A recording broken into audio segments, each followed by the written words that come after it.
Ang taong totoong nagmamahal ay hindi ka matitiis. Kahit na nasasaktan, pilit ka pa ring iintindihin. Dahil ang pagmamahal ay handang magpakumbaba para lang sa isang relasyon na ayaw mong masira at mawala. Kilalanin natin si Summer Bautista. Mayaman, maganda, at matalino ang dalagang sanay sa marangyang buhay. Lahat ay gagawin, makuha lang ang kanyang mana. Sa araw ng kasal, isang pangyayari ang hindi inaasahan at doon magtatagpo ang landas nila ng estrangherong lalaki na si David Dizon, ang binatang hindi naniniwala sa pagmamahal.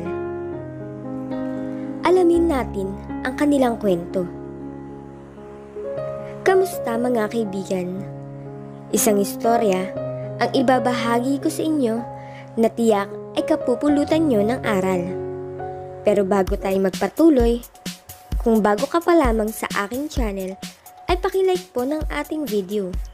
Pakiclick din ng subscribe button, gayon din ang bell icon para lagi kayong updated sa mga parating ko pang uploads. Summer Bautista, tinatanggap mo ba si Jacob de la Cruz bilang iyong asawa? Isang mahabang katahimikan ang sumunod sa tanong ng pari. Kasunod ay bulungan ng ilang kamag-anak at kaibigang naroroon. Si Summer ay nanlamig at litong-lito sa gagawin. Pinilit lang kasi ng mga magulang niya na magpakasal siya sa kasosyo nila sa isang negosyo. Napakayaman ng lalaki at mabait ito. Ayos lang naman ang itsura. Ngunit talagang hindi niya ito magawang magustuhan. Ilang buwan pa lamang nang ito ay ipakilala sa kanya na kanyang mga magulang.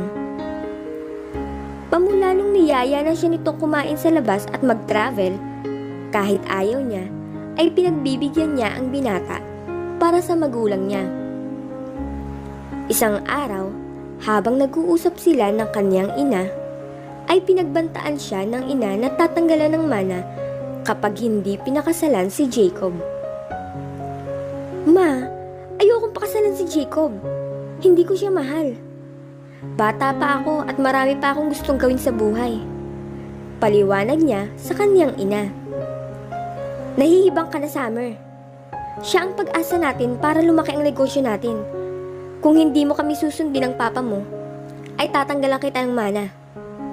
Wala nang nagawa ang dalaga dahil hindi siya sanay sa hirap ng buhay. Kaya siya umuo sa kasal. Ngunit ngayong nasa altar na sila, ay mukhang di niya yata kayang panindigan ang desisyon niya. Jacob de la Cruz, tinatanggap mo ba si Summer Bautista upang makaisang dibdib at pakamamahalin at paglilingkuran habang buhay? Tanong ng pari sa lalaki. Yes, Father. Masayang sagot ng binata. Nang ang dalaga na ang tatanungin ng pari, ang tanging nasambit ni Summer ay, saka nagkunwaring nahimatay. Nakapikit siya ngunit naramdaman niya ang pagkakagulo ng mga tao sa paligid. Nang lumapag ang likod niya sa malambot na bagay at marinig ang boses ng best friend niyang si Andy, ay saka lang siya dumilat. I'm sorry ha. Ayoko kasi talaga magpakasal kay Jacob. Please, tulungan mo naman akong makatangas dito. Dito ka lang at ako nang bahala basta sabihin mo lang na nalingat ka saglit tapos nawala na lang ako. Pakiusap ng dalaga. Ilang saglit lang at kumaripas na ng takbo si Summer. Dali-dali siyang nagtago sa likod ng isang kotse nang makitang may bisita roon. Nang mukhang mamamataan na siya, ay napilitan siyang sumakay sa kotseng hindi nakalak ang pintuan. Sa inip ni Summer sa paghihintay na makaalis ang lahat ng bisita, hindi sinasadyang nakatulog siya. Nagising siya nang may isang lalaki ang bumuhat sa kanya. Hoy, sino ka? Ibaba mo ako! Sigaw niya saka nagpumiglas. Di naman niya inaasahang ibababa nga siya nito. Kaya lang, napasubsub siya sa daan. Hoy, lalaki, ang bastos mo ha? Sinabi ko, ibaba mo ako, hindi ko sinabing bitawan mo ako. Inis na sabi ng dalaga. Tatayo na siya, nang pagtingin niya sa mukha ng lalaki, ay natulala siya. Totoo ba to? Ang dami kong nakikitang lalaki at nakakahalubilo. Pero ngayon lang ako nakakita ng ganito kagwapo. Bulong niya sa sarili. Hindi niya inaasahan na tinapunan lang siya ng masamang tingin ng lalaki. Nang makabawi ang dalaga sa pagkatulala, ay sa kanya naalala ang mga nangyari kanina. Sino ka? Nasaan tayo? Saan mo ako dinala? Tuloy-tuloy na tanong ni Summer nang mapansing nasa magubat na lugar sila. Mukhang nasiraan pa yata sila sa gitna ng daan. Hoy miss, para sabihin ko sa'yo, ako ang agrabyado dito. Anong ginagawa mo sa kotse ko? Malamig ang titig nito sa suot niyang wedding gown. Doon lang napagtanto ni Summer na baka nga ito ang may-ari ng kotse kung saan siya nagtago. Nais niyang sipain ang sarili sa nangyari. Malas niya pa dahil ang nasa bag niya lang ay pitaka, ngunit walang cellphone. Mabuti na lang at may cellphone ang lalaki at may tinawagan ito. Maya-maya lang ay may dumating ng isang lalaking sakay ng kotse. Ipinasa nito ang susi ng kotse, saka binuksan ang pinto. Ano, tutunganga ka na lang dyan o sasakay ka? Aruganteng tanong ng binata. Gwapo na sana, masama naman ang ugali. Bulong niya sa sarili. May sinasabi ka ba? Tanong ng lalaki. Wala. Sabay pasok ng dalaga sa kotse. Nagulat siya nang tumigil sila sa tapat ng isang napakalaki at napakagandang farm, at sa harap noon ay isang modernong bahay. Tuloy-tuloy na pumasok lang ang lalaki sa bahay nang hindi man lang siya nililingon. Antipatiko talaga. Bulong ni Summer sa sarili. Ma'am, pasensya na ho. At 3 araw pa raw ang aabutin bago mapalitan ang gulong ng kotse ni Sir David. Binili niya na mag-utos lang daw kayo sa akin kapag may kailangan kayo. Sabi ng mabait na matandang tagapag-alaga ng bahay. Manang, anong lugar po to? At sino ang antipatikong David na yon? Tanong niya sa matanda. Natawa ang matanda sa sinabi niya. Andito tayo sa Dison Farm. Isang liblib na lugar ito, iha. At si David na tinatanong mo ay siya si David Dison, ang may-ari ng farm na to at isa sa mayamang businessman at kilala sa lugar na to. Proud na sabi ng matanda. Teka, bakit pala ganyan ang suit mo? At saan mo nakilala si Sir David? Ngayon lang siya nag-uwi ng babae dito, makalipas ang ilang taon. Mahabang kwento po, sabi ng dalaga. Ay siya, mukhang pagod ka na din naman. Magpahinga ka na lang muna. Dinala siya ng matanda sa kanyang magiging silid. Nagpasya si Summer na huwag na muna ring tawagan ang pamilya niya. Malamang ay pababalikin lang siya ng mga ito at pipiliting magpakasal. Kinabukasan, dala ng gutom ay lumabas si Summer sa kanyang kwarto. Naabutan niyang kumakain ang binata. Aakyat sana uli siya ng kwarto nang tinawagan siya nito. Miss, upo ka dito at mag-usap tayo. Walang emosyong sabi nito. Manang Esther, ikuha niyo po siya ng pagkain. Pakiusap ng binata na nakangiti sa matandang babae. Unang nasilayan ng dalaga ang ngiti ng binata at di niya maitatanggi na lalo lang yun nakadagdag sa kagwapuhan nito. Kaso sa isip niya, pag sa kanya ay napakasuplado nito at tila ba galit sa mundo pagkaharap siya. Miss, una sa lahat, anong pangalan mo at bakit ka nasa sasakyan ko kahapon? Tanong ng lalaki. Walang maisip na isagot ang dalaga. Ayaw niyang sabihin dito ang totoo dahil ayaw niyang magpakasal kay Jacob. Kaya nagawa niyang magsinungaling. Ako si Kate Garcia. At nung makita mo ako sa kotse, ay tumakas ako sa lalaking ipapakasal ng mga magulang ko sa akin. Dahil mahirap lang kami.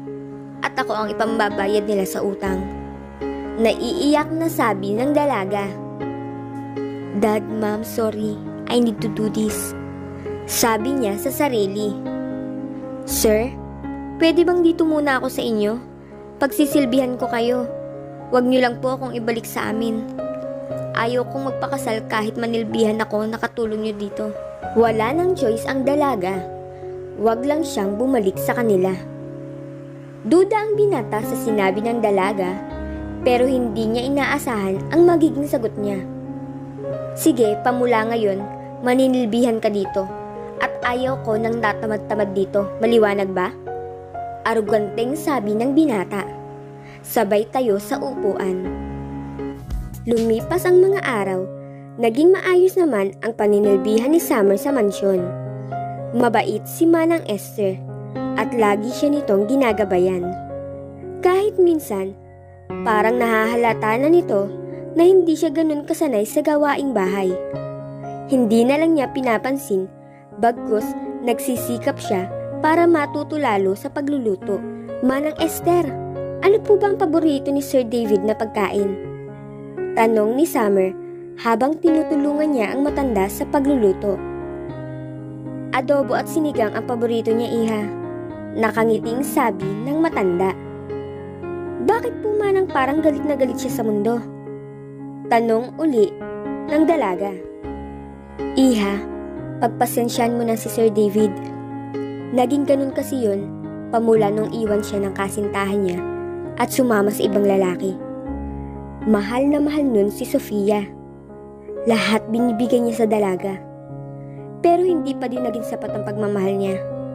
Nahuli ni Sir David isang gabi habang susurpresahin niya ang dalaga sa kondo nito na may kaulayaw na ibang lalaki. At halos gumuho ang mundo niya. Ang dating Sir David na masayahin at laging nakangiti ay nabuhay na sa mundong malamig at walang pinapahalagahan. Malungkot na sabi ng matanda. Sobra naman po pala ang pinagdadaanan niya, Manang. Sana makalimutan niya na ang babaeng nanakit sa puso niya. May lungkot sa pusong sabi ng dalaga. Sana nga, iha, para maging masaya na ulit itong bahay. Sir David, may gaganapin pong party sa ating lugar sa darating na kapiyastahan. Sana po ay makadalo kayo. Tanong ng kanang kamay niya na si Mang Berting. Habang pinagmamasdan nila ang mga tauhan sa farm. Tingnan ko, Manong, kapag hindi ako lumuwas sa kapatagan. Ang sabi ng binata, kung dati halos malayo pa ay pinagpaplanuhan na ang kapiyastahan sa lugar sa pangunguna ni Sir David. Dumaan ang taon ay tila naging simple na lang ito dahil sa pag-iwas ng binata sa mga kasiyahan. Iiling-iling na lang na nananalangin si Mang Berting na sana ay dumating ang time na bumalik na sa dati ang masayahin nilang amo. Isang saglit pa, biglang napatingin si David sa mga tauhan sa asyenda na halos lumuwa ang mga mata na nakatingin sa paparating na babaeng sakay ng isang kabayo na si Akira. Napakunot naman ang noo ng binata. May kaba siyang nararamdaman dahil si Akira ay hindi lang basta kabayo na inaalagaan. Dahil mahirap itong paamuhin. Paano kung biglang magwala ang kabayo? Pero di niya maalis sa isip ang mga ngiti ng dalaga, ang paglipad ng mga buhok nito, ang simpleng suot nito na jeans at t-shirt. Pero makikita mo ang kagandahan ng katawan nito at ang magandang muka na nakangiti sa kanila. Para siyang kagaya ng mga binatang tauhan sa pagkakatingin sa babaeng paparating. Nagulat lang siya nang biglang nagsalita si Mang Berting. Ang ganda-ganda niya, sir, no? Sino po siya? Ngayon ko lang siya nakita dito. Tanong ng nakangiting matanda. Sasagot na sana siya nang biglang bumaba si Summer kay Akira. "Sir David!" Masayang bungad ng dalaga. Pinadadala po ito ni Manang Esther. Sinigang. Masarap po to habang mainit pa. Kunot noon namang tiningnan ng binata ang mga tauhan na nakatingin pa din sa dalaga. Napahiya ang mga ito at bumalik na sa trabaho. "Anong karapatan mo na sakyan si Akira? Walang nagtatangkang sumakay ng kabayo na yan. Hindi mo ba naisip kung paano kung masaktan ka? Kung mahulog ka? Naiintindihan mo ba ako?" Diretsang sabi ng binata. Natatawa naman si Kate sa inaakto ng binata. "Sir, okay lang po ako. Saka mabait naman si Akira." "Hoy, sir, concern kayo sa akin ha?" Nakangiting sabi ng dalaga. "Hindi ako concern sa'yo, kundi sa kabayo ko." Pagdadahilan ng binata. "Saka sinong may sabi sa'yo na pumunta ka dito? At bakit ikaw nagdala ng pagkain ko? May tao na sadyang nagdadala sa akin dito." Nakasimangot pa ding sabi ng binata. "Eh sir, ako na po ang nakiusap na magdala nito para makapasyal naman ako sa farm niyo. Ang ganda po kasi dito. Ang ganda ng mga tanawin at mga puno. Saka ang ganda rin ng ilog na dinaanan ko. Alam niyo yung nakakawala ng lungkot at problema pag andito ako." Makahulugang sabi ng dalaga. Habang nagsasalita ang dalaga, hindi maiwasang titigan ito ni David. Parang hindi siya ordinaryong babae lang. Parang may lihim na itinatago ang babae, pero di niya sinasabi sa dalagang yun. Napatitig siya sa mga nakangiting mata nito, sa mukha nitong napakaamo. Bigla siyang natigilan nang umimik si Mang Berting. "Sir, malamig na po ang sabaw na dala ni Ma'am." Nakangiting sabi nito. Sakalang natauhan ang binata. Isang umaga, habang naglilinis ang dalaga, ay naglakad-lakad siya sa kabahayan sa taas nang may marinig siyang nag-uusap. Dahil akala ng lalaki ay walang nakakarinig, kaya nilagyan niya ng speaker ang kanyang cellphone. "Papa, kahit anong sabihin mo, hindi ko matatanggap ang asawa niyo. Saka napakabata pa niya. Alam kong hindi niya talaga kayo mahal. Pera lang ang habol niya sa'yo." Galit na sabi ng binata. "Iho anak, hayaan mong kilalanin mo muna ang tita Steph mo. Bigyan mo siya ng pagkakataon na ipakilala ang sarili sa'yo. Mabait siyang babae. Sana naman matanggap mo siya balang araw. Pati na ang naging desisyon ko. Napakasalan ng tita mo." Malumanay na sabi ng matanda sa kabilang linya. Aalis na sana ang dalaga nang masagi niya ang isang bagay, kaya biglang napalingon ang binata sa pinto. Sabay patay ng telepono. "Anong ginagawa mo dyan? Narinig mo ba ang usapan namin?" Nakakunot noong tanong ng binata. Sir, hindi po. Napadaan lang po ako." Palusot ng dalaga. Dahil dala ng inis ng binata sa ama, ay nabunton ang galit niya sa dalaga. "Kayong mga babae talaga, di kayo mapagkakatiwalaan, mga manggagamit lamang." Galit na sabi ni David. "Aba sir, huwag niyo pong lahatin, dahil hindi lahat ng mga babae ay masama ang ugali. At hindi kami kagaya ng ex nyo." Nainis ding sabi ng dalaga. Nagulat ang dalaga sa sinabi niya, pero hindi na niya pwedeng bawiin pa. "Anong sabi mo?" Sabay lapit ng binata sa dalaga at halos maglapat na ang kanilang muka. "Paano mo nalaman ang tungkol sa kanya?" Sir, narinig ko lang po." Paliwanag ng dalaga. "Wag na wag mong mababanggit sa akin ang babae na yon. Naintindihan mo?" Opo sir." Nagmamadaling umalis ang dalaga. Pagdating sa kwarto, hindi niya maintindihan ang nararamdaman niya. Ang lakas ng tibok ng puso niya. Sa isip-isip niya, kaya pala galit na galit ang binata sa mga babae, ay dahil sa unang sinaktan siya ng babae na una nitong minahal. At ngayon, naiintindihan niya na, nung araw na ikakasal dapat siya kay Jacob, ay yun din ang araw ng kasal ng papa ng binata sa madrasta niya. Kaya andun din ang binata at yun ang nasakyan niya nung tumakas siya. Ilang araw ang lumipas, Dahil sa nangyari nung nakaraang araw, ay tila ba iniiwasan na ng dalaga ang binata, na unti-unti namang napapansin ng binata ang pag-iwas niya. Pakiramdam ng binata ay parang may kulang, na parang namimiss niya ang babae na lagi siyang ginugulo at biglang susulpot sa harap niya. Kaya nakaisip siya ng isang plano. Wow! Buong paghangang inilibot ni Kate ang paningin sa kabuuan ng manggahan at lahat ng puno ay hitik na hitik sa bunga. You have a really great farm, sabi niya kay David habang patuloy pa din silang naglalakad. Thank you, Kate. Sabay ngiti ng binata. Wow ha?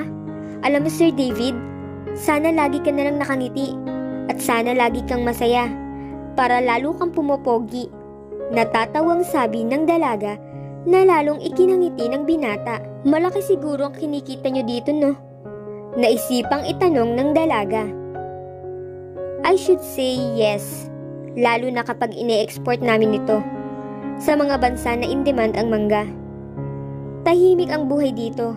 Hindi mo kailangan makipagsabayan sa mga nagtataasang building, towers, at sa mga ingay ng sasakyan sa lungsod, sabi pa ng binata.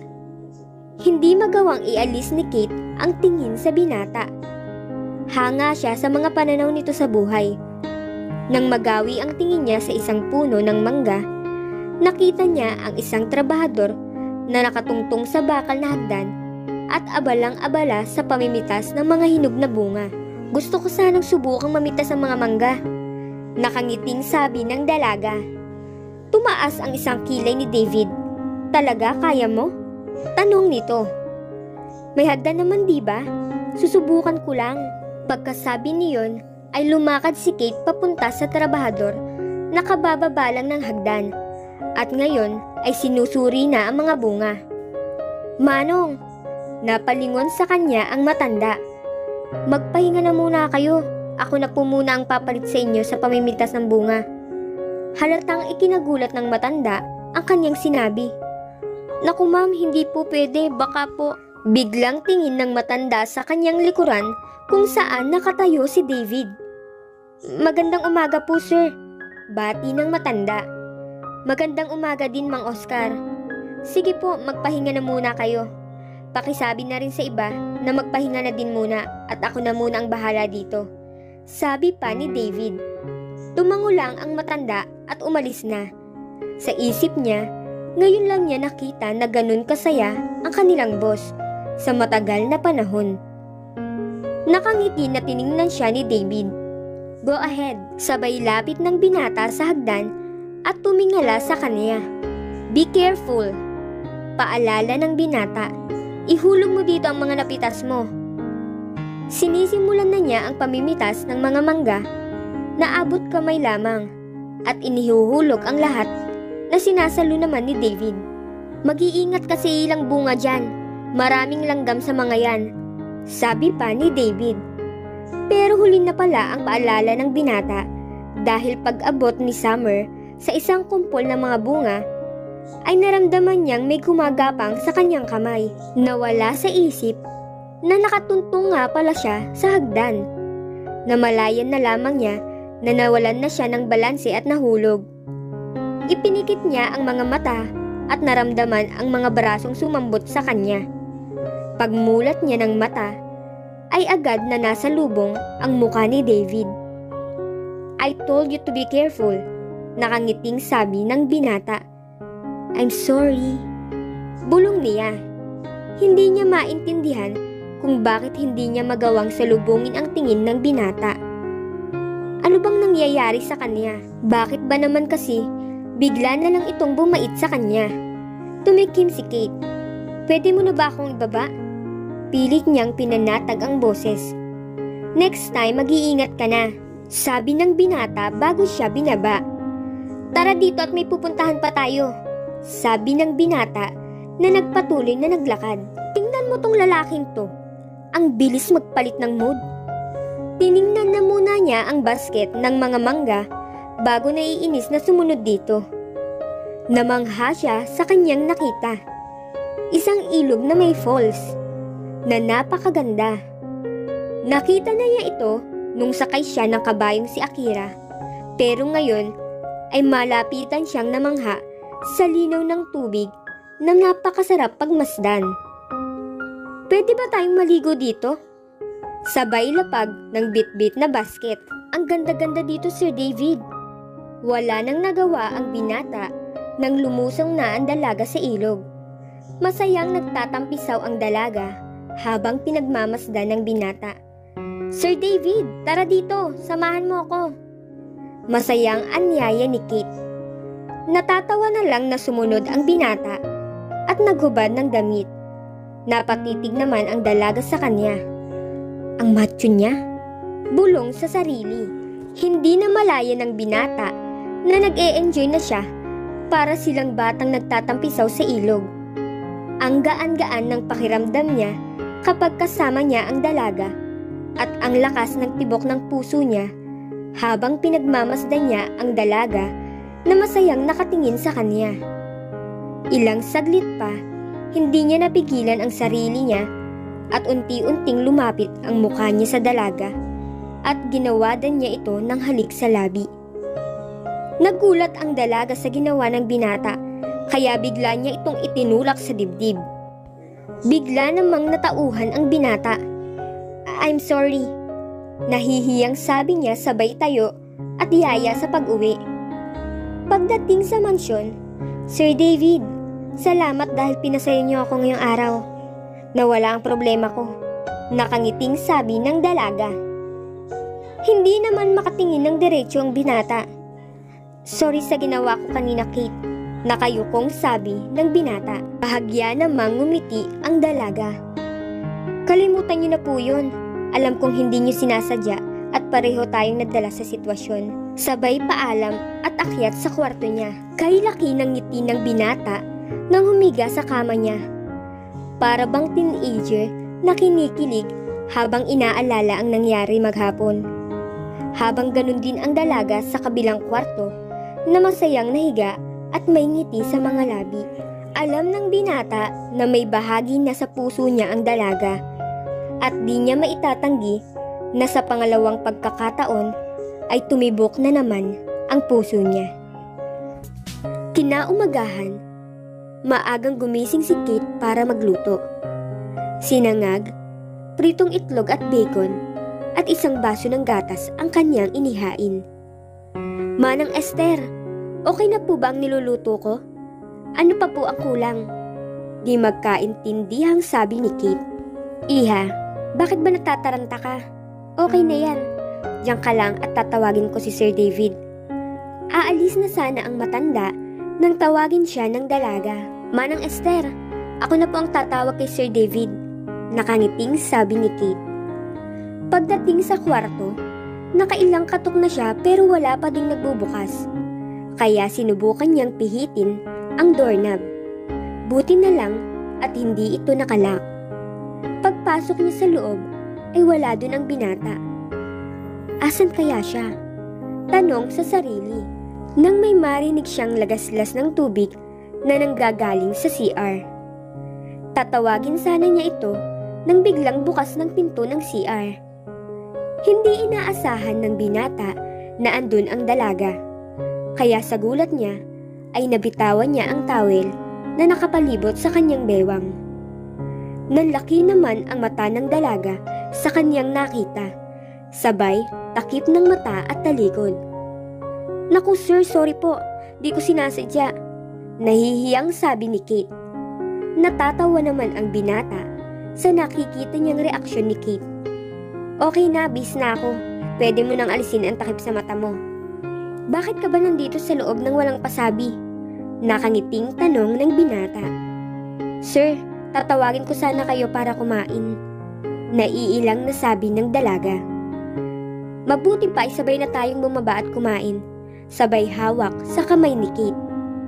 Hindi inaasahan ng dalaga ang ginawa ng binata.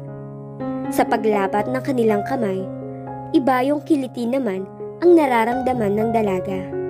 Nakangiti siyang naglalakad habang nakatingin sa binata. O iha, bakit ang tagal mo sa loob? Natawag mo ba si Sir David? Nakatalikod si Manang Esther habang nagsasalita. Pagharap niya, napangiti siya sa kanyang nakita. Pero di niya pinahalata sa dalawa. Napangiti na lang siya dahil sa isip-isip niya, sa wakas, nakikita niya na ulit na masaya si Sir David at alam niyang dahil yun sa dalaga. Habang masaya silang kumakain, ay may dumating naman na tauhan sa hasyenda na may dalang iba't ibang klase ng prutas sa basket. "Sir, magandang umaga po," ang bati ng lalaki. "Iniimbitahan po sana namin kayo ngayong araw para sa gaganapin na kapiyastahan sa bayan. May konti pong salo-salo at sayawan mamayang gabi," ang sabi ng lalaki. "Iho, pumunta ka na doon para naman malibang ka at hindi yung puro trabaho ka na lang," ang sabi ni Manang Esther. "Oo nga naman," segunda naman ni Kate. "Sige, pupunta ako, pero sa isang kondisyon. Dapat kasama kita. Okay lang ba sa'yo?" Tanong nito sa dalaga. "Oo naman, sir," nakangiting sabi ng dalaga. "Yes, salamat iha ha, at napapayag mo si Sir David. Sa tagal naming nag-aaya sa kanya, ngayon lang siya napa-oo at pumayag sa imbita namin," masayang sabi ng lalaki. Tahimik naman na kinikilig ang dalaga. Pagsapit ng hapon, habang naghihintay ang binata sa dalaga sa salas, ay sabay baba naman ng dalaga sa hagdan. Natulala na lang ang binata sa kanyang nasilayan. Ang maamong muka, ang bestidang bagay na bagay sa dalaga, ang nakangiting mga mata sa kanya. "You are so beautiful," ang bulong ng binata. Hindi maitatanggi na bihag na siya talaga ng dalaga. "Let's go, sir," nakangiting sabi ni Kate. Doon lang si David natauhan nang tinawag siya ng dalaga. "Bakit ba ako nagkakaganito? Wala ako dapat emosyon na nararamdaman. Bakit kinikilig ako kapag kasama ko siya? At bakit parang ang saya-saya ko pag nakikita ko siyang nakangiti?" Bulong niya sa sarili. Pagdating sa nayon, sinalubong sila ng mga kababayan doon at mga tao sa hasyenda. Masaya sila sa pagdating ng boss nila. "Sir, salamat po at nakadating kayo dito. At napakaganda po ng kasama niyo," nakangiti na isang tao na naandun. Kantsawan silang lahat sa binata habang kumakain. Pakiramdam naman ni Kate ay napaka-espesyal niya. Dahil habang nakakapagkwentuhan sila, kita niya ang bawat sulyap ng binata sa kanya. Ang malagkit na tingin nito sa kanya. Nang biglang may lumapit sa binata na isang magandang babae. Napasimangot si Kate nang makita niyang sumama naman ang binata sa babae habang nakahawak sa mga braso nito at halatang-halatang nagpapapansin ito sa binata. Sa inis niya, ay lumayo siya sa umpukan ng mga tao at nagpahangin sa labas. Nagulat siya nang may marinig siyang isang tinig. "Bakit nag-iisa ka dito sa dilim?" Sabay lahad ng kamay ng lalaki. "I'm Clarence Montemayor. And you are?" Nakangiting tanong ng binata. "Kate," simpleng sabi ng dalaga dahil wala siya sa mood ng mga oras na yon sa inis at selos na nararamdaman. "Alam mo, kanina pa ako andito. Ngayon lang ako nakakita ng magandang dalaga. Piling ko tuloy na love at first sight ako sa'yo," nakangiting sabi ng binata. "Huwag ka na malungkot, sige ka, magiging malungkot din ako." Sabay paawa ng mukha ng binata. Natawa naman ang dalaga sa ginawa ng lalaki. "O yan, ang ganda-ganda mo na lalo kapag nakasmile ka. Kanino ka pala bisita dito?" Tanong ni Clarence. "Kasama ako ni..." Sasabihin na sana niya ang pangalan ng lalaki nang biglang may narinig sila na halatang galit na boses. Paglingon nila, kita nila sa mga mata nito ang selos at galit. "David." "Oh bro," nakangiting sabi ni Clarence. "Kailan ka pa dumating?" Tanong naman ni David. "Ngayon lang at andito na ako dumiretso. Tamang-tama na, ang ganda ng una kong nakita." Sabay tingin kay Kate. Lalo namang sumimangot si David. sabay hawak sa kamay ni Kate at hila sa dalaga, papasok sa loob. Magkakilala kayong dalawa? Tanong ng dalaga. Yes, we're best friends. Joker siya at okay siyang kausap ha? Nakangiting sabi ng dalaga. Sabay sulyap naman ng binata sa kanya. Kilig naman ang nararamdaman ng dalaga sa nakitang reaksyon ng binata. Can I dance with you? Malambing na sabi ng binata sa dalaga. Isang ngiti sabay abot ng kanyang mga kamay sa binata. Habang nagsasayaw sila, kasabay ng mga taong magkakapareha doon, parang may sarili silang mundong dalawa. Nakatingin sa isa't isa, mga mata nilang kusang nag-uusap. Napakasaya ng dalaga. Hindi niya inaasahan na magiging masaya siya sa ganito. Nasanay siya sa magulong mundo sa syudad. Pero dito, naranasan niyang mamuhay ng simple kasama ang mga simpleng tao. Hindi niya namalayan na nakayakap na pala siya sa binata. Nakahilig na ang ulo niya sa dibdib ng binata at rinig na rinig niya ang tibok ng puso nito. Ngayon lang siya nakaramdam ng ganito sa unang pagkakataon. Sa dami-rami ng umaaligid sa kanyang mayayaman na nagtangkang manligaw sa kanya, ibang-iba si David sa lahat. Mahal na niya ang binata. Alam niya sa sarili niya yun. Wala mang sinasabi sa kanya si David, pero ramdam niya na mahalaga sa kanya ang binata at mahalaga rin siya dito. Nang matapos ang kanilang pagsasayaw, ay naupo muna sila sa isang table na hindi kalayuan sa kuhaan ng pagkain. Nanonood sila ng palaro at iba pang palabas. Maya-maya ay nagsabi si David na magsi-CR muna. May lumapit sa babae na ilang kabataan para makipagkwentuhan. Hi po Miss Kate, kumusta po kayo? Ayos naman ako. Masaya dito at gustong-gusto ko ang paligid pati na ang mga tao. Opo, mababait at masayahin po ang mga tao dito. Magkakasundo po ang lahat dahil kay Sir David. Napakabuti po niya sa amin. Kaya lang, nung mga nakalipas na araw, ay para bang nagbago siya bigla. Naging seryoso at tahimik. Kaya masaya kami ngayon na bumabalik na uli ang liwanag sa mukha niya. Nakikita na uli namin na masaya siya. Maaari ko bang malaman kung bakit parang gumuho ang mundo niya dati? Tanong ni Kate. Nako, sobra po siyang nasaktan dahil nalaman niyang niloloko lang pala siya ng girlfriend niya. Sobrang tinuna po ni Sir David at halos lahat ng oras ay binibigay niya kay Sofia. Mahal na mahal niya ang ex niya. Kaya nakakalungkot po na niloko lang siya. Hindi niya deserve ang ganong klaseng babae. Nasaan na ngayon si Sofia? Hindi pa nakakasagot ang kanyang kausap nang biglang dumating si David. Hello po Sir David. Bati ng mga kabataan, sabay alis para kumain. Napaisip naman si Kate sa kanyang mga nalaman. Maya-maya ay lumapit si Clarence sa kanila. Hi Dave, napakaswerte mo naman, may kasama kang magandang babae. Nililigawan ba siya? Nagulat ang dalaga sa tanong na yun ni Clarence. Pero may parte sa isip niya na naghihintay kung ano ang isasagot ni David. Umayos ka nga dyan, puro ka biro. Sagot ni David. Kung hindi mo siya nililigawan, baka naman pwede mo kong ireto sa kanya. Biro ni Clarence kay David. Sinamaan ng tingin nito si Clarence. Eto naman hindi mabiro. Kate, wag mong papaiyakin ang mukong na yan ha. Kahit gaganyan-ganyan ang kaibigan ko, ay ayaw ko nasasaktan yan. By the way David, nakita na ba kayo ni Sofia? Tanong ni Clarence. Tumigil ka na nga dyan Clarence. Kate, gusto mo bang ikuha kita ng makakain? Sige, salamat David.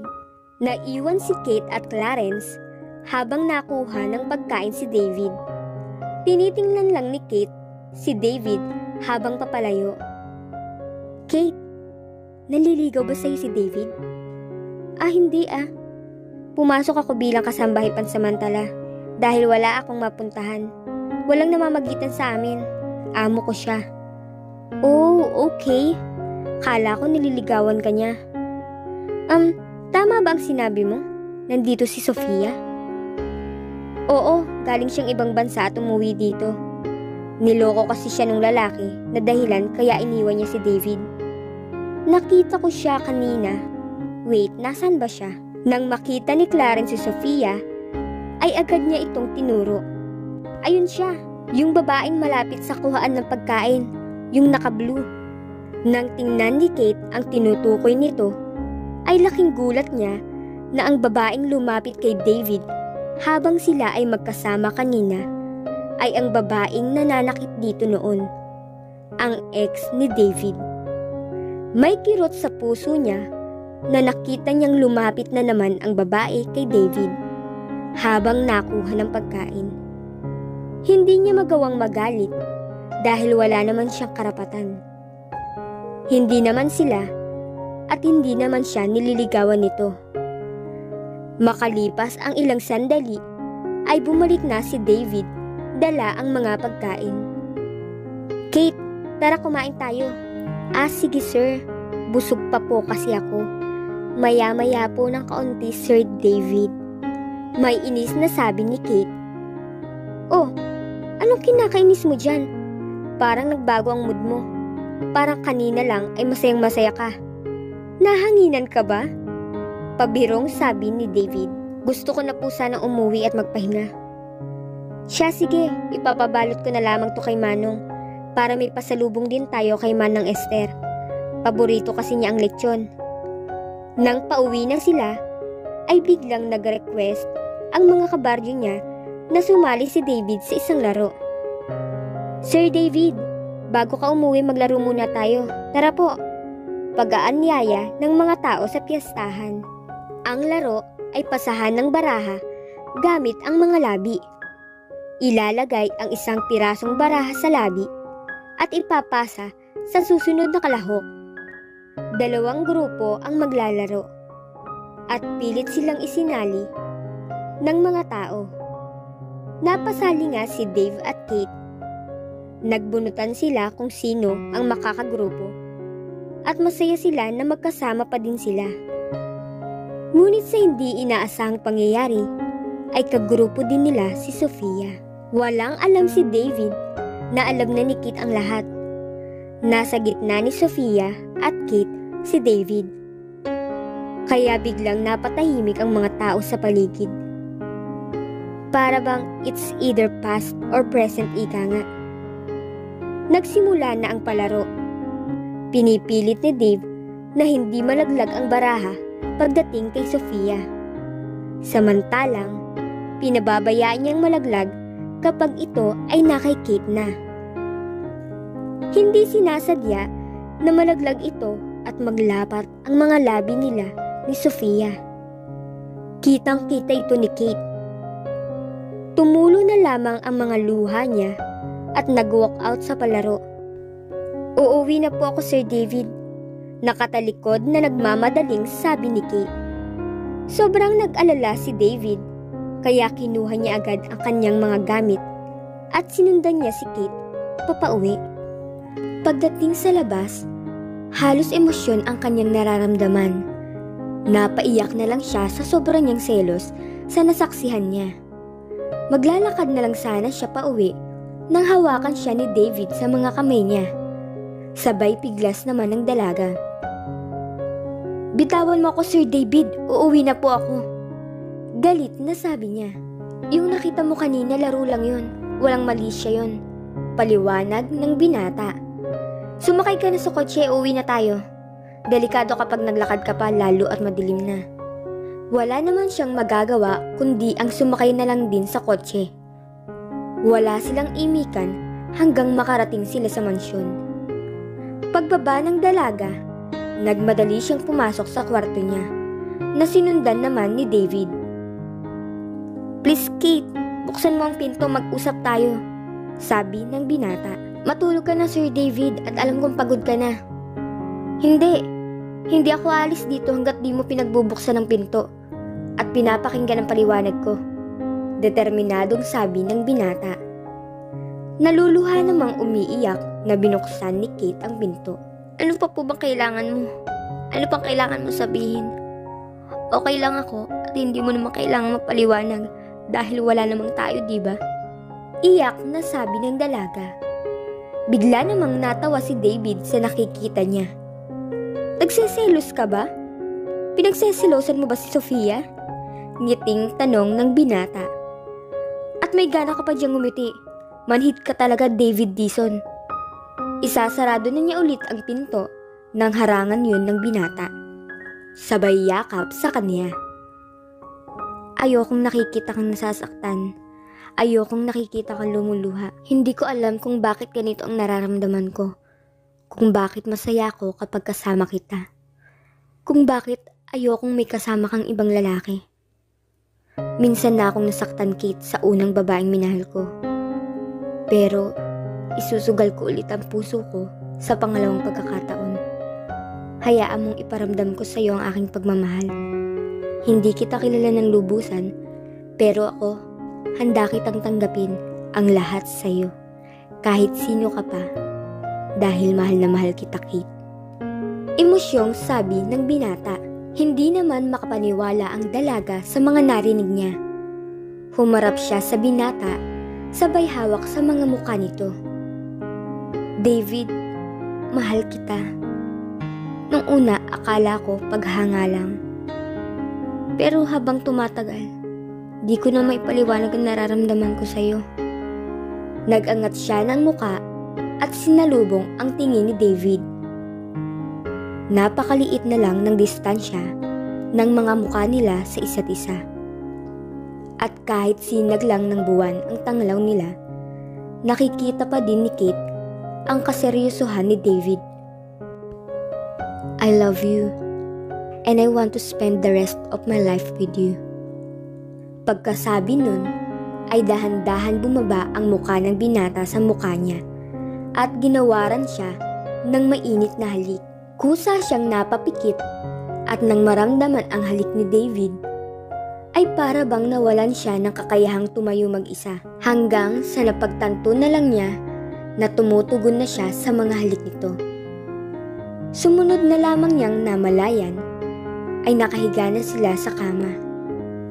Kate, malamyos na sabi ni David na parang musika sa pandinig niya. Alam ni Kate ang gustong ipahiwatig ng binata sa simpleng pagbigkas lang ng kanyang pangalan. At hindi siya manhid para hindi iyon maunawaan. Yes, David, I'm yours.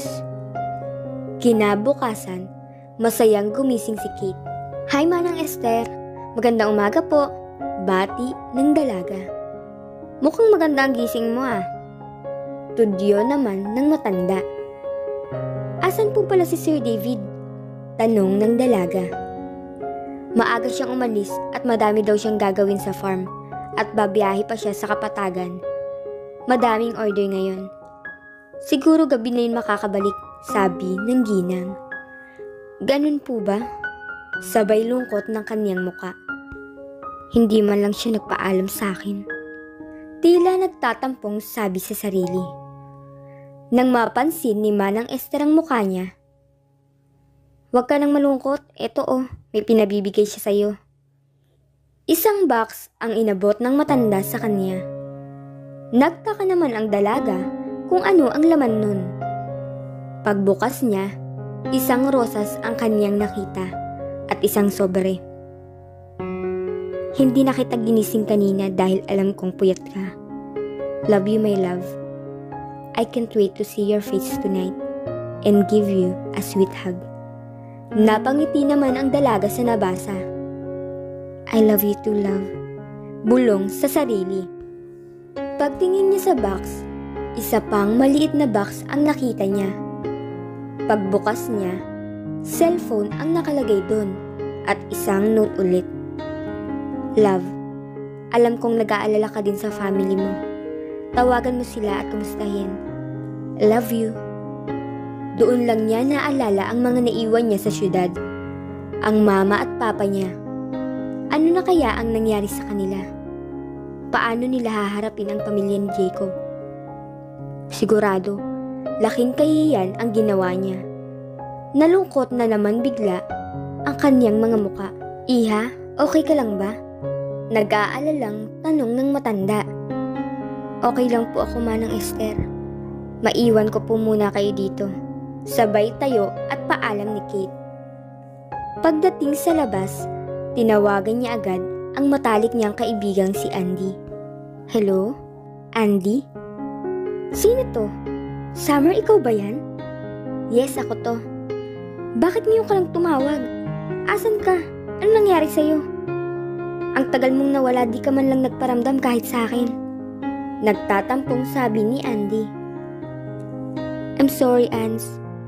At kinuwento niya sa kaibigan ang mga nangyari sa kanya at kung asan siya ngayon. Kumusta sina mama at papa? May balita ka ba sa kanila? Tanong ni Summer. Ang alam ko pagkawala mo, sobrang kahihiyan ang nata mo ng mga magulang mo. Sobrang galit ng mga magulang ni Jacob sa iyo, Bes.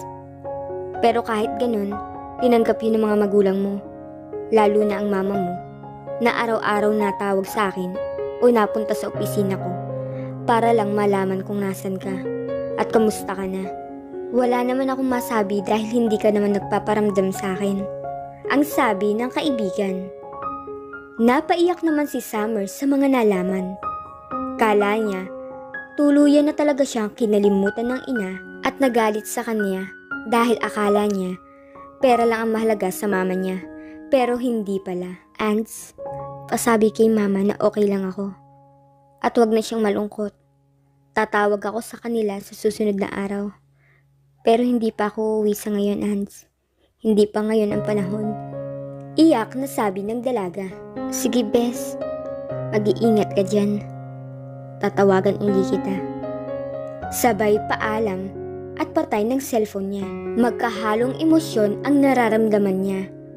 Malungkot para sa magulang niya at masaya dahil alam niyang kapakanan pa din niya ang iniisip ng magulang niya para sa kanya. Pagkatapos makipag-usap ng dalaga sa kaibigan niya, ay bumalik siya sa kusina para samahan si Manang Esther. Okay ka lang ba, Iha? Bungad nito sa kanya. Okay lang po, Manang Esther. May halong lungkot pa din na sabi niya. Nakokonsensya siya sa pagsisinungaling niya. Di niya alam kung aaminin niya ba kay Manang Esther ang totoo niyang katauhan. Pero andun ang lungkot at takot na baka magalit to sa kanya. Kaya sa huli ay tinago pa din niya ang totoong katauhan niya. Sa pag-uusap nila ng matanda ay biglang may dumating na bisita. Ang taong hindi niya inaasahan. Hi, Manang Esther, ang sabi ng babae. Andito ba si David? Dire-diretsong tanong niya. Ni hindi man lang siya sinulyapan ng dalaga. Sofia? Anong karapatan mong pumunta dito pagkatapos mong iwan at saktan ang alaga ko? Galit na sabi ni Manang Esther. Humihingi po ako ng pasensya sa inyo. Hindi ko po sinasadya ang lahat ng iyon. Nagpapaawang sabi pa ni Sophia. Aalis na sana si Kate nang bigla siyang balingan ng babae. Ikaw ba ang bago katulong dito? Ikuha mo nga ako ng juice. Maarteng sabi niya. Sandali lang. Ikaw yung babaeng kasama ni David nung gabi ng kapistahan, di ba? Tanong pa din ni Sophia. Oo, ako nga. Excuse me, kukuha lang ako ng juice. Sabay alis niya. Ayaw niyang makaharap ng matagal ang babae na nanloko sa mahal niya. Kinakausap pa kita, wag mo akong talikuran. Sabay hablot sa kamay niya. Katulong ka dito, di ba? Kung makaasta ka, rumispeto ka sa bisita. Oo, maganda ka. At alam kong nilalandi mo si David para maakit siya sa'yo. Para sabihin ko sa'yo, hindi mo siya makukuha sa akin dahil akin lang siya. Naiintindihan mo? Baka nga pinagtsatsagaan ka lang niya ngayon. Papakisamahan dahil nalulungkot siya. Pero andito na ako ngayon at hindi mo siya maaagaw sa akin. Hindi ang isang katulong lang ang makakakuha kay David sa akin. Maarte pa ding sabi niya. Sa isip ni Kate, wala pang nakakainsulto sa kanya ng ganun sa buhay niya. Pero nagtimpi pa din siya dahil nahihiya siya kay Manang Esther at ayaw niyang gumawa ng eskandalo sa bahay. Alisin niyo po ma'am yung kamay niyo. Pakiusap pa din niya sa babae. Pero di siya pinakinggan nito. Wala kang karapatang utusan ako, naiintindihan mo? Nanlilisik na sabi nito. Kaya sa inis niya, binalikwas niya ang kamay ni Sofia. Ikaw ang walang karapatan kay David. Ikaw ang nang iwan sa kanya. At kung meron mang mas may karapatan at mamahalin siya, yun ay ako. Dahil tunay ang pagmamahal ko sa kanya. At hindi ako magpapatalo sa isang kagaya mo lang. At gusto kong malaman mo, kahit katulong lang ako, may karapatan akong magmahal. Mayaman man yan o mahirap. Mayaman ka man o mahirap. Dahil hindi sa yaman nasusukat ang pagmamahal. Diretsyong tingin niya kay Sophia. Tama na yan. Huwag kayo dito mag-away. Saway ni Manang Esther. Pero dire-diretso pa din ang imik ni Sophia. Akmang sasampalin siya ni Sophia nang maagap niya itong masalag. Subukan mo lang ituloy yan at hindi ako magdadalawang isip na ibalik ang sampal sa'yo. Galit na sabi ni Kate at sabay harap kay Manang Esther. Pasensya na po Manang. Hinging paumanhin ng dalaga. Dala ng inis, imbis na sa kusina, ay sa kwarto siya nagdiretso para makaiwas sa gulo. Inis na inis ang pakiramdam niya. Samantala, naiwan pa din sa kusina si Manang Esther at si Sofia. Manang, I'm sorry. Di ko sinasadya na gumawa ng iskandalo dito. Alam kong galit kayo sa akin at sobra akong nagsisisi sa nagawa ko. Masyado akong naging sakim at nangarap ng mataas na dahilan para iwan ko si David. Ilang taon ang nakakaraan nung nahuli siya ni David sa kondo niya. Pinlano niyang lahat ng yun. Alam niyang pupuntahan siya ni David. Sinadya niya yun lahat. Ang pagpunta ng kalaguyo niya para makita siya ni David. Mahal niya si David, pero hindi sapat ang pagmamahal niya para manatili sa piling nito. Hindi niya masabi kung paano makikipaghiwalay sa binata. Di niya kayang sabihin ng personal dito dahil sobrang bait nito sa kanya. At alam niyang mahal na mahal siya nito. Pero mas mahalaga sa kanya ang pera nung panahon na yun. Kaya sumama siya sa ibang lalaki. Pero sa una lang mabait ang lalaki. Pagdating sa ibang bansa, unti-unti niyang na-realize ang maling ginawa niya. Nagtiis ng taon, harap-harapan niyang nakikita ang pambababae nito. At halos namanhid na siya sa mga pananakit nito sa kanya. Kaya tumakas siya sa lalaki. Umiiyak habang nagkwekwento kay Manang Esther. Naawa naman ang matanda sa kanya nang malaman ang mga nangyari para sa dalaga. Pero alam mo, ang mga mali mong nagawa, iha. Naghangad ka ng kayamanan na makukuha sa iba. Pero ang totoong kayamanan ay hawak mo na dati. Ang pagmamahal na binigay sa'yo ni David na sinayang mo. Naging malapit ka sa akin at alam ko ang pagkatao mo. Mabait kang tao. Kaya hindi ko inaasahan ang ginawa mong yun. Naiiwan mo si David. Sabi ni Manang Esther. Pero nandito na po ako ulit. Handa akong magbago para sa kanya. Para mahalin niya ako ulit. Ang sabi pa din ni Sophia. Hindi ako makakapagdesisyon yan, iha. At hindi ka dapat sa akin humingi ng tawad. Dahil wala ka namang ginawang masama sa akin. Kay David ka makipag-usap. Siya ang makakasagot at makakapagdesisyon ng lahat. At kung maaari, umuwi ka na muna saka mo nakausapin si David kapag andito na siya. Ang mahinahong sabi ni Manang Esther. Malungkot namang nagpaalam si Sofia sa matanda. Sumapit ang hapon. Di pa din nalabas ng kwarto si Kate. Nahihiya pa din siya sa nangyari kanina. Hindi niya namalayan na nakatulog na pala siya. Nagising na lang siya nang makaramdam siya na may humahawak sa noo niya at nakatitig sa kanya. Pagmulat ng mata niya, nakangiting mukha ni David ang nasilayan niya. Pagkakita niya sa binata, niyakap agad ito ng mahigpit. Pangako mo sa akin, babe. Ako lang ang mamahalin mo. Malungkot na sabi ng dalaga. Hinalikan siya sa noo ng binata at ngumiti sa kanya. Mahal kita, Kate. Kahit maging sino ka pa. Sapat na sa akin ang malaman ko na mahal mo ko. Alam ko na nagpunta dito si Sofia kanina. Sinabi ni Manang Esther. Kung yun ang dahilan mo bakit ka malungkot ngayon, huwag mong isipin yun. Dahil kahit anong sabihin niya sa akin, hindi na magbabago pa ang isip ko. At hindi na ako para bumalik sa kanya. Kaya huwag ka nang malungkot, babe. Biglang may naisip ang binata. Buti pa, babe. Mag-ayos ka na dyan at may pupuntahan tayo. Nakaniting sabi niya sa dalaga. Nagtataka naman ang dalaga kung saan pupunta. Pero gumayak na din siya para kahit papaano ay makalimot siya. Sakay ng kotse ni David, nakarating sila sa isang pulo. Wow! Napakaganda dito, babe. Ang ganda ng tanawin. Mga nagtataas ang puno at ang hangin. Ang sarap damhin. Maligayang sabi ng dalaga. Ito ang tinatawag kong munting kaharian, Kate. Kapag malungkot ako at nasasaktan ako, andito ako. Sinisigaw ko dito lahat ng problema ko. Gumagaan ang dibdib ko kapag nandito ako. Ikaw pa lang ang babaeng dinala ko dito. Walang sino mang makakapasok dito dahil pinagbawal ko to sa iba. Go, babe! Isigaw mo kung ano nasa puso mo.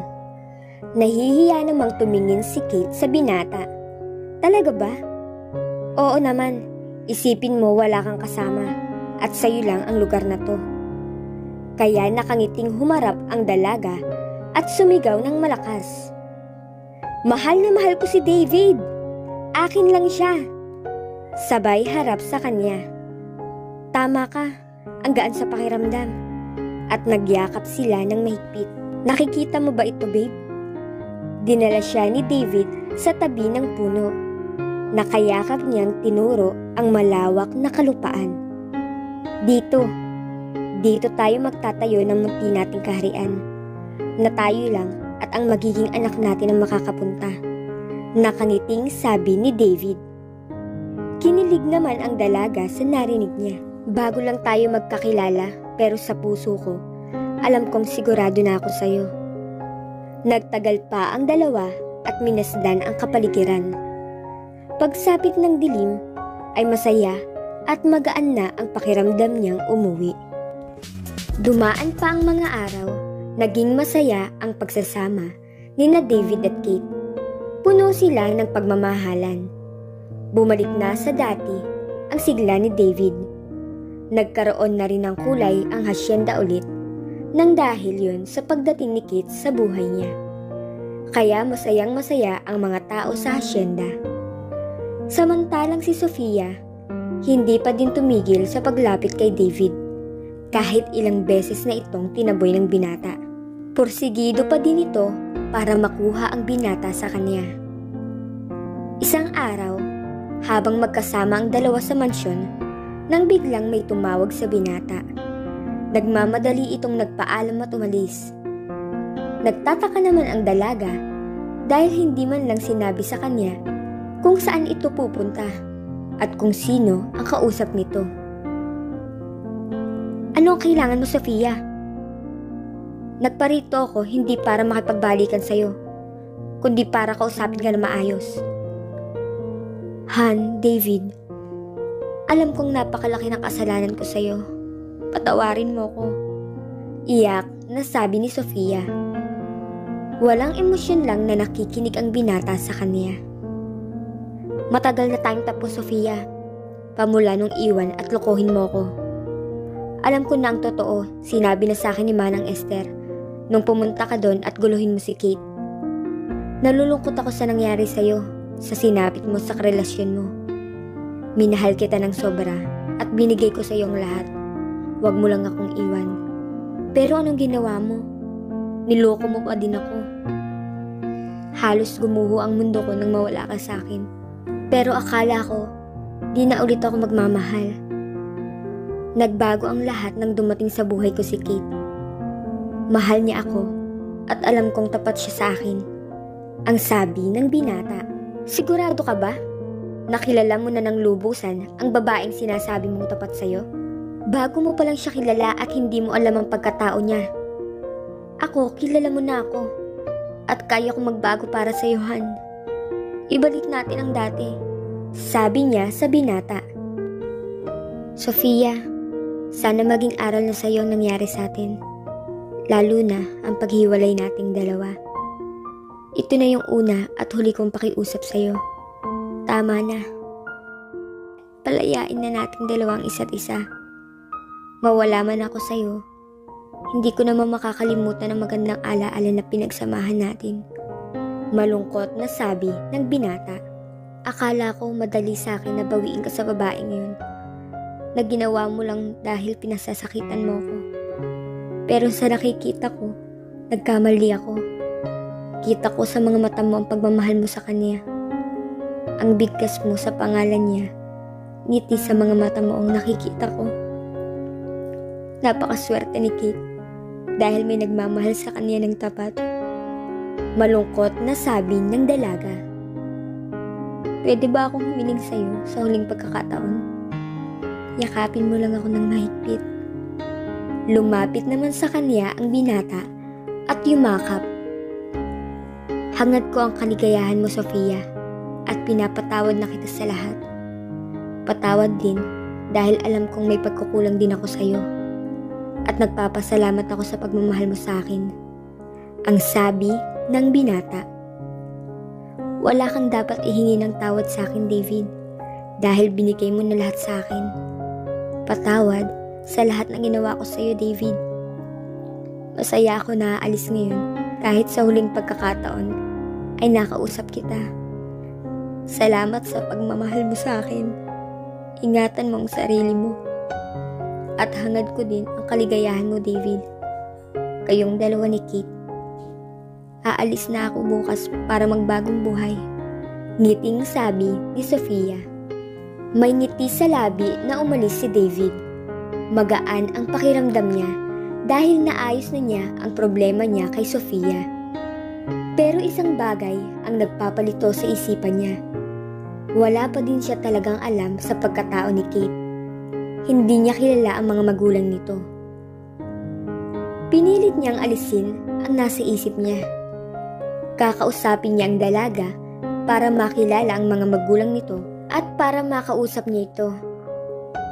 Sa mansyon naman, hindi mapakali si Kate. Nagtataka pa din siya sa biglaang pag-alis ng binata. Iha, huwag ka na mag-alala. Kumain na tayo. Maya-maya ay darating na din yung si David. Manang, nag-aalala lang po ako para kay David. Kate, pasimula ng matanda. May gusto sana akong sabihin sa'yo at itanong sa'yo. Nung may binigay sa'yo na box si David, nung may kausap ka sa telepono, narinig ko ang lahat ng sinabi mo. Nagulat naman ang dalaga na napatingin kay Manang Esther. Nahihiya siyang nakatungo ang ulo na nagsalita. Manang, patawarin niyo po ako kung nagsinungaling ako sa inyo. Natatakot ako na magalit kayo sa akin. Ang sabi ng dalaga. Naiintindihan kita, Iha. Una pa lang, ramdam ko nang hindi ka sanay sa gawaing bahay. Sa pagsasalita mo, sa kilos mo. Pero di ako nagsalita dahil pamula nung dumating ka sa bahay na to, sa unang pagkakataon, nakita ko ulit na ngumiti si David. Alam kong tapat ang pagmamahal mo sa kanya at nakikita ko na nagmamahalan talaga kayong dalawa. Nakangiting sabi ni Manang Esther. Maraming salamat po. Nagsinungaling man ako sa pagkatao ko, pero ang pagmamahal ko kay David ay totoo. Naghahanap lang po ako ng tamang pagkakataon para ipagtapat ko kay David ang katotohanan sa pagkatao ko. Anong totoo sa pagkatao mo, Kate? Bungad ng isang tinig. Nagulat ang dalawa at biglang napalingon sa nagsalita. Babe? Takot ang rumehistro sa mukha ng dalaga. Magpapaliwanag ako sa iyo. Ano pang dapat mong ipaliwanag sa akin, Kate? Rinig na rinig ko na ang lahat ng katotohanan. Alam mo ba kung bakit nagmamadali akong umalis kanina? dahil kinausap ko si Sofia para di na niya tayo guluhin.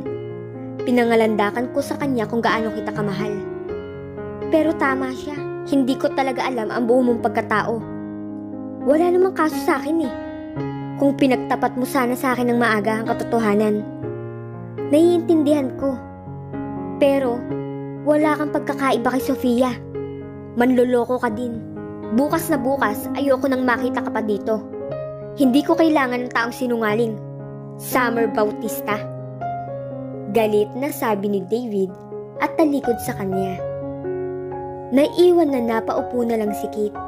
Iyak siya ng iyak. Kahit anong paliwanag niya, ay hindi siya pinapakinggan ni David. Kinabukasan, maagang nagising si Kate. Nakahanda na siya sa kaniyang pag-alis. Lahat ng mga damit na binigay ni David ay iniwan niya. Nakatingin siya sa kwarto ni David. Mahal na mahal kita. Bulong niya sa sarili bago malungkot na nilagpasan ito. Pagbaba sa hagdan, umiiyak na naghihintay sa kanya si Manang Esther. Maraming salamat po sa pagtanggap sa akin. Hindi ko po kayo makakalimutan. Iyak na yakap kay Manang Esther. Nalulungkot siya dahil tinuring niya na itong pangalawang ina. Iha, huwag ka munang umalis. Kausapin mo muna si David. Nabigla lang yun kagabi kaya nakapagsalita ng ganun. Ang sabi ng matanda. Umiling lang ang dalaga. Wag na po, Manang. Alam kong nasaktan ko siya ng sobra. Siguro nga, hindi ako karapat-dapat para sa kanya. Dahil una pa lang, nagsinungaling na po ako. Aalis na po ako. Ingatan niyo po sana si David. Kayo na po ang bahala sa kanya. Sabay alis na sumakay sa isang kotse na nakahanda para maghatid sa kanya sa kapatagan. Umiiyak naman na nakasilip sa bintana ang binata. Sinisigaw ng puso niya na sundan ito. Ngunit, pinipigilan ito ng galit. Napaupo na lang siya na umiiyak sa kama. Dahil sa pangalawang pagkakataon, ay nasaktan na naman siya. Makalipas ang 2 buwan, Anak, bakit pa mula nung umuwi ka dito naging malungkotin ka na? Lagi ka na lang nakakulong dito sa kwarto mo. Nag-aalalang sabi ng ina sa kanya. Kasalanan ko kung bakit ka nagkakaganyan. Kung hindi sana kita pinilit magpakasal kay Jacob nun, hindi mangyayari sa'yo ang lahat ng to. Naiiyak na sabi ng ina sa dalaga. Pilit namang ngumiti na humarap si Summer sa ina. Mama, wala po kayong kasalanan. Sapat na po sa akin na alam ko na mahal niyo ako at pinatawad niyo ako dahil sa pagtakas ko nun sa kasal. Alam ko lahat ng kahihiyan na hinarap niyo na dapat ay ako mag-aayos sa gulo na ginawa ko. Pero andyan kayo ni Papa. Di niyo ako hinisgahan o sinumbatan. Ang sabi ng dalaga. Magiging okay din po ang lahat. Kailangan ko lang ng tamang panahon. Anak, kung ano man ang nangyari sa'yo o pinagdadaanan mo sa pinuntahan mo, sabihin mo lang sa akin para kahit paano mapanatag ang dibdib mo. Ang sabi ng ina. Iwan muna kita dito, magluluto muna ako ng pagkain para malamnan ang sikmura mo. Paalam ng ina. Makalipas ang ilang oras, pagbaba ni Summer sa hagdan, papalapit pa lang siya sa kusina nang may maamoy siyang hindi kaaya-aya. Naduduwal siyang nagtatakbo sa lababo. Anak, okay ka lang ba? Nag-aalala namang lapit ng ina sa kanya. Anak, maputla ka at ibang itsura mo ngayon. Ang laki ng pinayat mo. Kailangan natin magpatingin sa doktor. Baka kung ano nang sakit mo. Nag-aalalang sabi ng ina. Pagdating sa ospital, Mrs., ang tawag ng doktor. Miss pa po ako. Nahihiya namang sabi ng dalaga. Ngumiti naman ang doktor sa kanya. Miss Bautista, congratulations. You're pregnant. Halong emosyon naman ang dalaga sa kanyang nararamdaman. Sabay hawak sa kanyang tiyan. Anak, masaya ako na kahit wala ang daddy mo, may isang napakahalaga naman na iniwan siya sa akin At yun ay ikaw. Nakakalungkot lang dahil ang binuo naming pamilya ay hindi na magiging katuparan. Malungkot na bulong sa sarili. Halos hindi naman agad nakaimik ang mama niya sa kanyang nalaman. Pero wala itong sinabi na masakit na salita. Bagkus ay ngumiti lang ito sa kanya at niyakap siya. Congrats anak. Alam kong magiging mabuti kang ina at matutuwa ang papa mo pag nalaman ang magandang balita na magkakaapo na siya. Tara, umuwi na tayo para makapaghanda ako ng masarap na pagkain para sa pagdating ng bagong miyembro ng pamilya natin. Nakangiting sabi ng ina. Bes, masaya ako at umuwi ka na. Pasensya na kung ngayon lang ako nakadalaw sa iyo Masyado kasi ako naging busy sa business at kadarating ko lang din kahapon galing business trip. Okay ka lang ba? Pinagtapat mo na ba ang kalagayan mo kay David? Alam ba niya na buntis ka? Nag-aalalang tanong ng kaibigan. Umiling lang ang dalaga. Hindi na siguro, Ans. Baka nga sobrang galit nun sa akin. Ayaw ko na siyang abalahin pa. Malungkot na wika ng dalaga.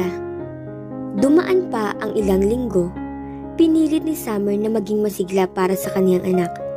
Kahit na nada ng araw na umiiyak siya kapag naaalala niya si David. Anak! Masayang bati ng mama niya pagkakita sa kanya na ayos. Hi ma, pupunta po ako sa mall ngayon. Kailangan ko mag-relax at titingin din ako ng mga damit ni baby. Nakangiting sabi ng dalaga. Gusto mo ba samahan kita anak? Tanong ng kaniyang ina. Hindi na po ma, kaya ko na po. Okay iha, mag-iingat ka ha. Masaya ako para sa iyo ngayon at naging okay ka na. Salamat ma. At nakangiti na nagpaalam ang dalaga sa ina. Pagdating sa mall, habang nagtitingin siya ng mga damit pambata, nang may biglang nagsalita sa likod niya. Laking gulat ni Summer nang pagharap niya nang makita ang lalaki. Jacob? Walang masabi na bigkas ng dalaga. Summer, sa wakas nagkita din tayo. Pwede ba tayo mag-usap? Tanong ng binata. Dahil alam ni Summer na may kasalanan siya kay Jacob, ay sumama siya rito. Sa isang mamahaling restaurant sila nagpunta. Pinaghila siya ng binata ng upuan. Salamat, mahinang sabi ng dalaga. Kamusta ka na Summer? Tagal mong nawala. Kahit saan hinanap kita. Nakatingin sa mga mata niyang sabi ng binata. Jacob, alam kong malaki ang kasalanan ko sa iyo at nasaktan kita ng sobra at napahiya ko ang mga magulang mo. Sana mapatawad mo ko. Nakayukong sabi ni Summer. Sobra ang kahihiyang hinarap ng pamilya ko, Summer, dahil sa nangyari. Oo, naggalit ang mga magulang ko sa pamilya mo at hindi ko naman sila masisisi dahil napahiya talaga sila. Gusto kong maghiganti, yun talaga ang plano ko. Gusto kong saktan ka din para maranasan mo ang sakit na pinagdaanan ko. Pero di ko magawa Di ko magawang magalit sa'yo. Kinausap ko ang magulang mo nun para makuha ang kamay mo. Dahil mahal kita. Unang kita ko pa lang sa'yo, nabihag mo na ang puso ko. Inisip ko na lang na baka nabigla kita nung ayain kitang magpakasal. At ginamit ko ang kayamanan para makuha ka lang. Pero mali ako, kahit anong yaman pala, ay di mo makukuha ang gusto mo basta-basta. Hanggang ngayon, mahal pa din kita Summer. Hayaan mong iparamdam ko sa'yo ang pagmamahal ko. Magsimula tayong muli. Magsimula tayong kilalanin ng isa't isa. May ngiti sa labing sabi ng binata. Jacob, alam kong napakabuti mong tao. Deserve mo ang taong magmamahal talaga sa'yo. At alam kong hindi ako yun. Nung tumakas ako sa kasal nating dalawa, aaminin ko sa'yo, may nakilala ako na bumihag ng puso ko. Di ko inaasahan na mamahalin ko siya ng sobra. Kaso nagalit siya sa akin dahil nagsinungaling ako sa pagkatao ko. Malungkot na sabi ng dalaga. Jacob, I'm sorry. Buntis ako at ayokong gamitin ka para lang may maging ama sa anak ko. Masaya ako na pinatawad mo na ako sa kasalanan ko sa'yo. Handa akong tanggapin ang anak mo. Maging isang pamilya tayo. Mahalin mo lang din ako. Nagmamakaawang sabi ng binata. Wag, Jacob. Ayokong saktan ka na naman ulit. Mahal ko si David. Siya lang ang minahal ko ng ganito. Galit man siya sa akin, pero pinangako ko sa kanya na siya lang ang lalaking mamahalin ko. Malungkot na sabi ng dalaga. Mahal mo nga talaga siya. Kung yun ang makakapagpasaya sa'yo, wala na akong magagawa. Pero isa lang ang hiling ko sa'yo, na sana kahit paano, hayaan mo akong mahalin ka. Maging magkaibigan tayong dalawa. Nakangiting sabi ni Jacob.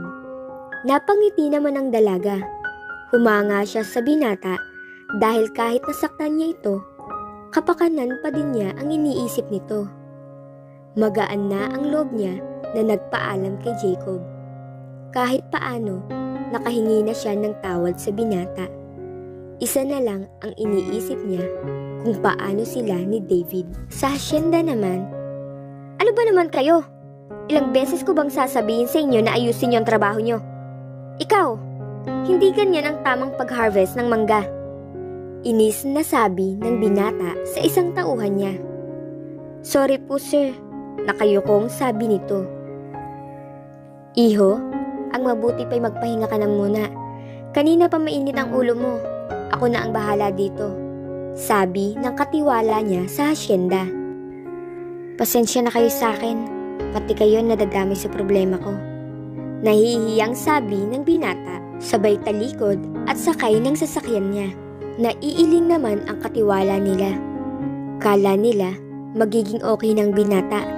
Nakita nila yung pagbabago ng binata nung nakaraan nung dumating si Kate, na Summer pala ang totoong pangalan. Pero pamula nun, nawala ang dalaga. Bumalik naman ito sa dating mainitin ang ulo at para bang may sariling mundo. Pagdating ni David sa mansyon, dire-diretso siya sa kusina para kumuha ng alak. David, iho, agang-aga iinom ka na naman, ang sabi ng matanda. Hayaan niyo na po ako, Manang Esther. Ito lang ang karamay ko para kahit paano makalimutan ko si Kate. Summer po pala. At ang sakit na nararamdaman ko. Malungkot na sabi ng binata, sabay alis at diretso akyat sa kanyang kwarto. Napaupo na lang ang matanda dahil sa awa sa kanyang amo. Pagdating naman sa kwarto, habang umiinom, umiiyak na nakatingin sa bintana ang binata. Bakit, Summer? Bakit mo ako nasaktan ng ganito? Sobra pa ang sakit na ginawa mo sa akin kesa nung naghiwalay kami ni Sofia. Bakit minahal kita ng ganito? Sana umpisa pa lang, sinabi mo na ang totoo mong pagkatao. Bakit kailangan mo pang magsinungaling sa akin? Iyak pa ding sabi ng binata sa sarili. Ganon ang naging routine ng binata halos araw-araw. Hasyenda, bahay, alak. Bumalik na naman sa dati ang binata. Naging malungkutin at mainitin ang ulo. Hinayaan na lamang at inintindi siya ng mga tauhan niya kahit na ni Manang Esther dahil sa pinagdadaanan niya ngayon. Anak, may bisita ka. Ang tawag ng mama ni Summer sa dalaga. Jacob, anong ginagawa mo dito? Eto may mga dala ako para sa'yo. Abot ng binata sa mga pinamili niyang gamit ng bata. Jacob, hindi mo na kailangan gawin ang lahat ng yan. Saka hindi mo na kailangan mag-abala pa. Hindi ito abala para sa akin, Summer. Masaya ako na gawin ang lahat ng ito para sa'yo. Para sa paglabas ng baby mo. Di ba baby, magiging malakas si mami para sa'yo? Saka sabihin mo kay mami na maging happy na lagi. Huwag nang malungkot kasi malulungkot din si Tito Jacob. At dapat healthy ka para paglabas mo, maglalaro tayo ni Tito, okay?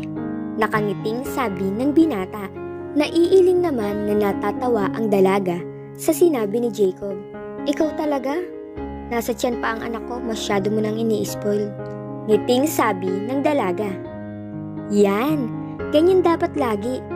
Lagi kang nakangiti, huwag mong imukmok ang sarili mo dito, Summer. Bumangon ka para sa anak mo. Makakalimutan mo din siya. Nalungkot naman bigla ang dalaga nang maalala na naman si David. Ayokong nakikita kang ganyan, Summer, na malungkot. Gusto ko ibigay ang bagay na makakapagpasaya sa'yo. Sapat na sa akin na magkaibigan tayong dalawa. Huwag ka mag-alala. Darating din ang araw, nangingiti ka ulit gaya ng dati. Sabay tayo sa upuan. Una na ako, may mga dapat pa ako asikasuhin. Paalam ng binata habang pinagmamasdan ni David ang hasyenda. Sir, may naghahanap po sa inyo. Tawag ng isang tauhan na binata. Hi pare, I'm Jacob de la Cruz. Sabay abot ng kamay ng binata. Jacob de la Cruz? Ikaw ba ang magiging asawa ni Summer dapat?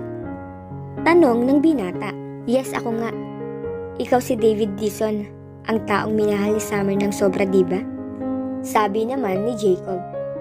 Nagtataka naman ang binata sa mga sinasabi ng lalaki. Paano mo ako nakilala? At ano ang kailangan mo? Bakit nagpunta ka dito? Aroganteng tanong ni David. Ako yung tipo ng lalaki na kahit kailan, hindi nagpapadominante kahit kanino. Hindi magpapakumbaba basta-basta na lang. Isang bagay ang dahilan bakit ako nagpunta dito, David. Yun ay dahil kay Summer. Alam natin na mahal natin ang dalaga. Kaya ako siya planong pakasalan dahil may gusto ako sa kanya. Pero dahil sa pagmamahal, natuto ako magpaubaya. Ikaw ba? Ano ang magagawa mo para sa pagmamahal, David? Nakatinging sabi ni Jacob sa binata. Anong ibig mong sabihin? Bakit mo sinasabi ang lahat ng yan? Gaano mo kamahal si Summer? Bilang isang lalaki, David, ano ang kaya mong gawin para sa kanya? O baka naman, duwag ka lang talaga at hindi mo siya talaga mahal. Dahil kung yun ang totoo, pipilitin ko siyang magpakasal sa akin. Bigla namang tumingin na nanlilisik ang mga mata ng binata kay Jacob. Wala kang karapatan na questionin ang pagmamahal ko kay Summer. Hindi mo alam kung gaano ko siya kamahal. Galit na sabi ni David. Kung ganon, kung mahal mo talaga siya, bakit hinahayaan mong malungkot siya at masaktan? Dahil niloko niya ako. Pinakaayaw ko sa lahat ay ang sinungaling. Sabi ng binata. Yun lang? Yun lang ba ang dahilan mo? Napakababaw ng dahilan mo para saktan mo siya ng sobra. Alam mo ba, kaya siya nagsinungaling sa'yo? Dahil takot siya na magalit ka sa kanya. Alam mo ang mali ko dati? Dahil sa pagmamahal ko sa kanya, pinilit ko siyang magpakasal sa akin. Ginamit ko ang kayamanan ko para makuha siya, na nagiging dahilan pala para lumayo ang loob niya sa akin. At tumakas siya sa araw ng kasal namin. Kung hindi niya ginawa yun, di mo siya makikilala. Napakaswerte mo, David, dahil may nagmamahal sa'yo ng totoo. Huwag mong sayangin ang pagmamahal na inilaan niya para sa'yo. Nandito ako bilang isang lalaki. Handa akong magparaya para sa ikaliligaya ni Summer. Maging lalaki ka din sana.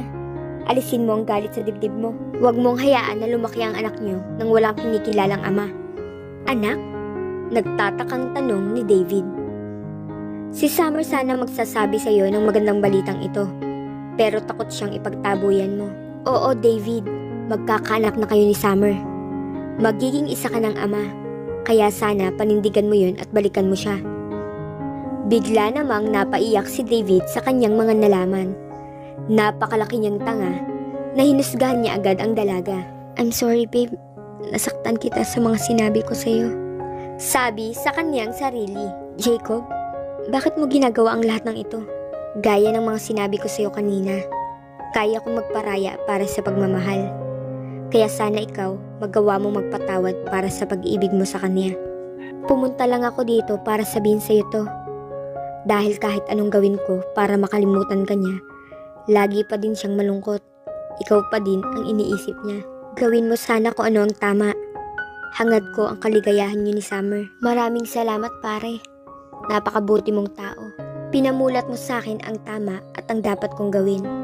Hindi ko dapat siya hinayaang umalis. Hindi ito ang huli natin magiging pagkikita. Pamula ngayon, bahagi ka na ng pamilya namin. Magiging pangalawa ka ng ama ng anak ko, Ninong Jacob. Napangiti naman ang binata sa sinabi niya. Oo naman, nakangiting sabi ni Jacob. Sige pre, hanggang sa muli natin pagkikita. Paalam ni Jacob. Napangiti naman ang binata sa mga nalaman niya. Matutupad na ang pangarap niyang magkaroon ng masayang pamilya. Mahal niya si Summer at gagawin niya ang lahat para mabuo silang pamilya. At napakasaya niya dahil magkakaanak na siya. Pagdating sa bahay, masayang balita ang sinabi niya kay Manang Esther. Kinuwento niya dito na nakausap niya si Jacob. Napakasaya naman ng matanda dahil magkakaroon na ng bata sa bahay at magiging okay na sila ulit ng dalaga. Ma, saan po ba talaga tayo pupunta? Bakit kailangan pang may takip ang mga mata ko? Nagtatakang tanong ni Summer habang sakay sila ng kotse. Anak, masaya ako para sa'yo. Sana ito na ang simula ng magandang buhay mo. Nakangiting sabi ng mama niya. Pagbaba nila sa kotse, inakay siya ng kanyang ina. Sumalubong sa kanila ang best friend niya. Hi Best, are you ready? Ngiting tanong nito. Ands, ano ginagawa mo dito? At ano ang plano niyo? Saka, bakit may takip ang mga mata ko? Huwag ka na nga mainip dyan, Bes. Nang tanggalin ng kaibigan ang takip sa mga mata ng dalaga, nagulat ang dalaga sa kanyang nakita. Pagtingin niya sa himpapawid, nakita niya ang isang hot air balloon na may nakasulat na Will You Marry Me? Gulat ang rumehistro sa mukha niya. At pagtingin niya sa harap niya, napakaganda ng ayos sa kapaligiran na may nag-iilawan ng mga bulaklak sa paligid at nakapalibot sa kanya ang mga tao sa hasyenda. Mga magulang niya at magulang ng binata, kaibigan niya at si Manang Esther, pati si Jacob. Kita sa mga mata nila ang saya. Pero may isang tao siyang hinahanap ng kanyang mga mata. Isang tinig ang narinig niya. Ako ba ang hinahanap mo, babe? Paglingon niya, mukha ng pinakamamahal niya ang kaniyang nakita. Alam kong napakalaki kong tanga dahil nasaktan kita. Pinaiyak ko ang pinakamamahal kong babae. Babe, sa harap ng mga taong andito ngayon, gusto kong ipagsigawan sa kanila kung gaano kita kamahal. Binigyan mo ng kulay ang buhay ko sa pagdating mo dito sa hasyenda. Lalo nang malaman kong magkakaanak na tayong dalawa. Ako na yata ang pinakamasayang lalaki sa lahat. Patawad dahil nadala ako ng galit. Dapat hinayaan kitang magpaliwanag noon. Pero dahil sa galit, nagkahiwalay tayong dalawa. Sabay tingin sa kanyang tiyan. Baby, salamat sa pagdating mo sa buhay namin ng mami mo. Pangako ko sa'yo, mamahalin ko kayo ng mami mo hanggat nabubuhay ako. Naiiyak na sabi ng binata. Sabay luhod at labas ng isang kahon na naglalaman ng singsing. Babe, sana ito na ang simula ng masaya nating pagsasama. Will you marry me? Babe, iyak na tanong ng binata. Labis naman ang saya ng dalaga sa mga oras na yun. Nakangiti siyang lumapit sa lalaki. Yes, babe. Masayang sagot niya, sabay yakap sa binata. Mahal na mahal kita, David. Mahal na mahal din kita, Summer. At isang gawad na halik sa mga labi ang iginawad nila sa isa't isa. Napakasaya naman ng dalawa dahil kasama nila sa mga oras na yun ang mga taong mahalaga sa kanilang buhay. Naging saksi sa kanilang pagmamahalan. Makalipas ang ilang buwan bago manganak si Summer, ay isang engrandeng kasal ang itinao sa hasyenda. Lahat ay napakasaya sa pag-iisang dibdib nila. Namuhay ang mag-asawa kasama ng magiging anak nila sa hasyenda. Magkatulong silang mag-asawa na palaguin ang kanilang business na lalong lumago at nakilala. Hindi lang sa Pilipinas, kundi sa iba't ibang bansa. Naging okay na din naman kay David ang bagong asawa ng papa niya. At napakasaya naman ng magulang ni Summer dahil kita nila sa mata ng anak ang saya at pagiging kontento nito sa buhay. Samantalang si Jacob naman, nasaktan man siya nang ibabaw sa kanya ang pagmamahal sa dalaga, ang pagpapaubaya niya dito. At si Sofia, masaya at tahimik na namumuhay kasama ng bago nitong boyfriend. Nakita na niya ang tao na magpapabago ng kanyang buhay. Taos-puso po akong nagpapasalamat sa inyong pagsubaybay ng Runaway Bride. Dito na po nagtatapos ang kanilang kwento. Sana po ay subaybayan niyo pa ang mga kwento pa namin gagawin para po sa inyo. Maraming salamat po.